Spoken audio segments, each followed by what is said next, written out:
भगवते वासुदेवाय। ॐ नमो भगवते वासुदेवाय। नारायणं नमस्कृत्य नरं चैव नरोत्तमं देवीं सरस्वतीं व्यासं ततो जयाम् उदीरयेत्। शृण्वतां स्वकथा Krishna पुण्यश्रवणकीर्तनः।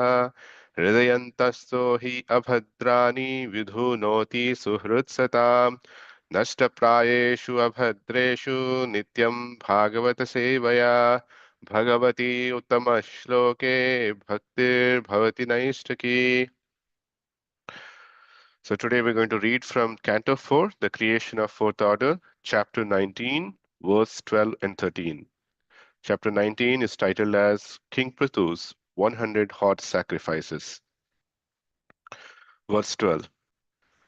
Tamatir tam atrir bhagavan aikshat Tvaramanam vihayasa amuktam eva pakhandam yodharme dharma vibhramaha.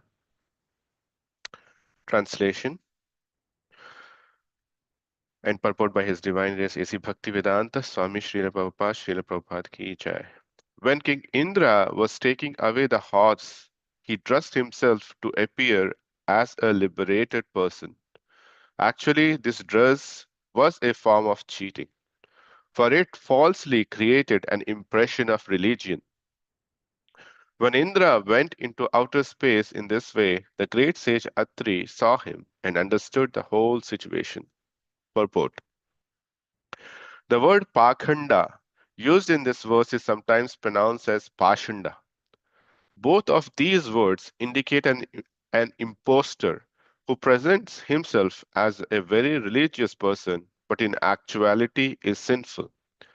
Indra took up the saffron colored dress as a way of cheating others. This saffron dress has been misused by many impostors who present themselves as liberated persons or incarnations of God. In this way, people are cheated. As we have mentioned many times, the conditioned soul has tendency to cheat. Therefore, this quality is also visible in a person like King Indra. It is understood that even King Indra is not liberated from the clutches of material contamination. Thus, the words amuktam iva, meaning as if he were liberated, are used. The saffron dress worn by a sannyasi announces to the world that he has renounced all worldly affairs and is simply engaged in the service of the Lord. Such a devotee is actually a sannyasi or liberated person. In Bhagavad Gita, it is said, Anashrita karma phalam, karyam karma karoti yaha, sa sannyasi cha yogi cha, na niragnir, na chakriya. One who is unattached to the fruits of his work, and who as who works as he is obligated, is in the renounced order of life, and he is the true mystic, not he who lights no fire and performs no work. In other words, one who offers the results of his activities to the Supreme Personality of Godhead is actually a sannyasi and yogi. Cheating sannyasis and yogis have existed since the time of Prithu Maharaj's sacrifice. This cheating was very foolishly introduced by King Indra. In some ages, such cheating is very prominent, and in other ages, not so prominent. It is the duty of sannyasi to be very cautious because, as stated by Lord Chaitanya, sannyasira alpachidra sarva loka gaya. A little spot in a sannyasi's character will be magnified by public. Chaitanya Chaitamrit Madhya Leela 1251. Therefore, unless one is very sincere and serious, he should not take up the order of sannyasa. One should not use this order as a means to cheat the public. It is better not to take up sannyas in this age of Kali because provocations are very strong in this age. Only a very exalted person, advanced in spiritual understanding, should attempt to take up sannyas. One should not adapt this order as a means of livelihood or for some material purpose. Verse 13. Atrina hantum prituputro maharatah anvadhavat shankruddhas tishta tishteti chabravit. Translation. When the son of King Prithu was informed by Atri of King Indra's trick, he immediately became very angry and followed Indra to kill him, calling, "Wait, wait." Purport. The word tishta tishta are used by a Kshatriya when he challenges his enemy. When fighting, a Kshatriya cannot flee from the battlefield. However, when a Kshatriya out of cowardice flees from the battlefield, showing his back to his enemy, he is challenged with the words Tishta Tishta. A real Kshatriya does not kill his enemy from behind, nor does a real Kshatriya turn his back on the battlefield. According to Kshatriya principle and spirit, one either attains victory or dies on the battlefield. Although King Indra was very exalted, being the king of heaven, he became degraded due to his stealing the horse intended for sacrifice. Therefore, he fled without observing the Kshatriya principles, and the son of Prithu had to challenge him with the words Tista Tista.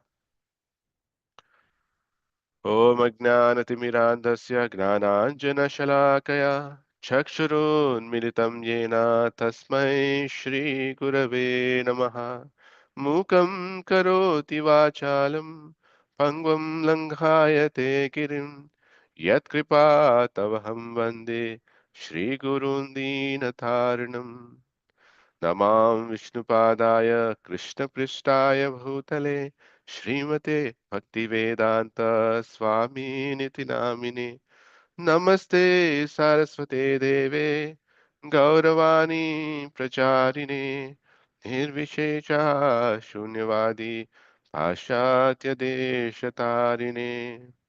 वाञ्छाकल्पतरुभ्यश्च कृपा सिन्धुभ्य एव च पतितानां पावनेभ्यो वैष्णवेभ्यो नमो नमः.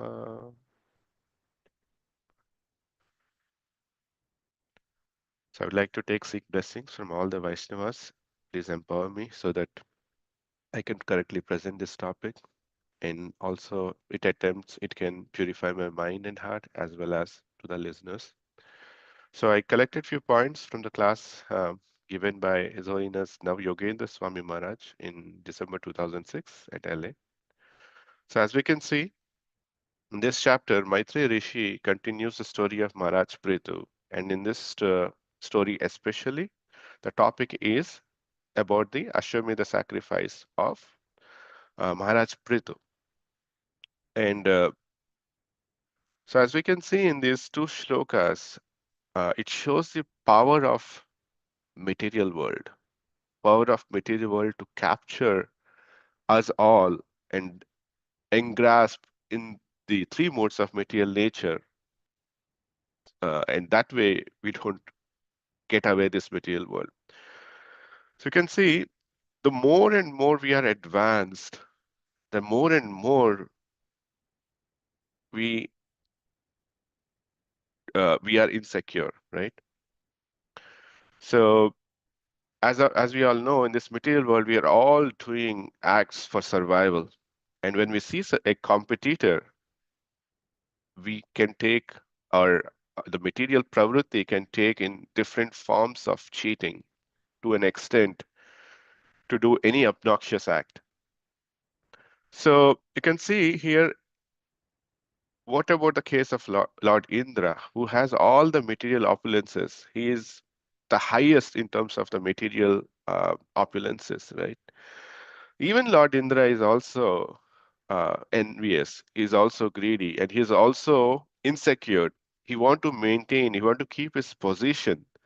Uh, so that's something that we have to learn. So That's the nature of this material world. So here we can see this materialism is something uh, not easily can be overcome by anyone. And this materialism, as we were talking, it creates, it provokes us to do a lot of activities.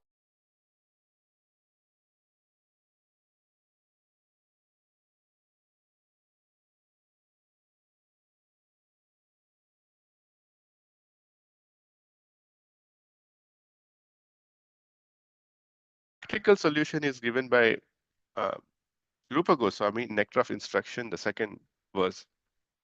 अत्याहारः प्रयासश्च प्रजल्पो नियमाग्रहः जनसंगश्च लौल्यं च षड्भिर्भक्तिर्विनश्यति. So it said that one's devotional service is spoiled when one is too entangled in these six activities. What are those? The first is eating more or collecting more funds than required. Second, over endeavoring for mundane things that are very difficult to obtain. Third, talking unnecessary about mundane subject matters.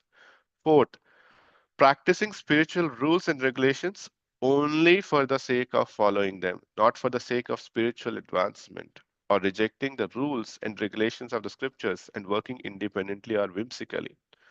Fifth, associating with worldly minded persons who are not interested in Krishna consciousness. And sixth, being greedy for mundane achievements. Therefore, you can see the whole practice, whole purpose of the spiritual uh, practitioners is that we want to move away from materialism. We want to move away from materialism to an extent that we are completely dependent on Krishna. As Krishna says, Sarva Dharman Parityajya Mamekam Sharanam Vraja. So Krishna expects us that we depend on him completely. And that is the perfection of spiritualism. Are we there? No. But as we are practicing, as we are doing more and more sadhana, as our hearts gets more and more cleansed, as we get more and more mercy of the devotees, we are going to advance into that stage where we are going to completely depend on Krishna. So based on this Indra's episode, we can see that we can lot of we also tend to do these kind of things in our material day-to-day life, and we kind of justify ourselves that okay, this is the last time probably. Yeah, I understand this is my mistake.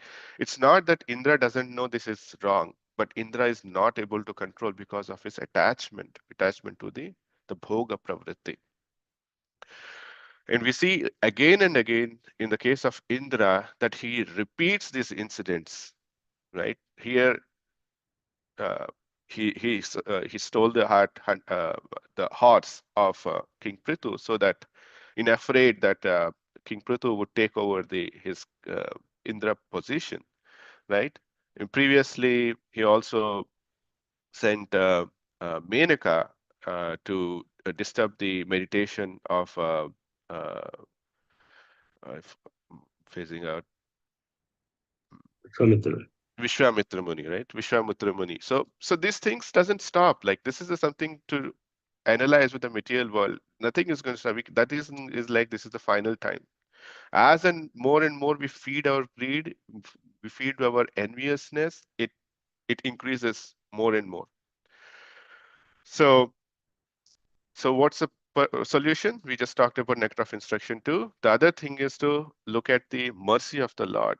So when we actually in the phase where we completely surrender ourselves to the Lord, we are in the phase to accept the mercy of the Lord too, because we are free from envy. We are completely dependent on Krishna. And one of that such act is today's Jagannath Rath Yatra. We can see the fatherly mood of God. He is coming out of his own spiritual abode to actually distribute his mercy to everyone who comes in contact with Rath Yatra. So as we know, we are all in the darkness of this material ignorance, but Lord Jagannath comes in the chariot of his abode to reach everyone, to show us his blessings. So, wish you all a happy Jagannath Rath Yatra. And as we know, the DTS will be going to the park soon, probably 6:20-ish. And then we'll have the Pahandi at around 7:15, where the Lord will arrive to his chariot dancingly, and the devotees have a chance to embrace him. So please let us all make us this opportunity. And thank you so much for the opportunity. And please forgive me for any shortcomings. Hare Krishna. Hare Krishna. Thank you, Prabhu. Excellent summary. Thank you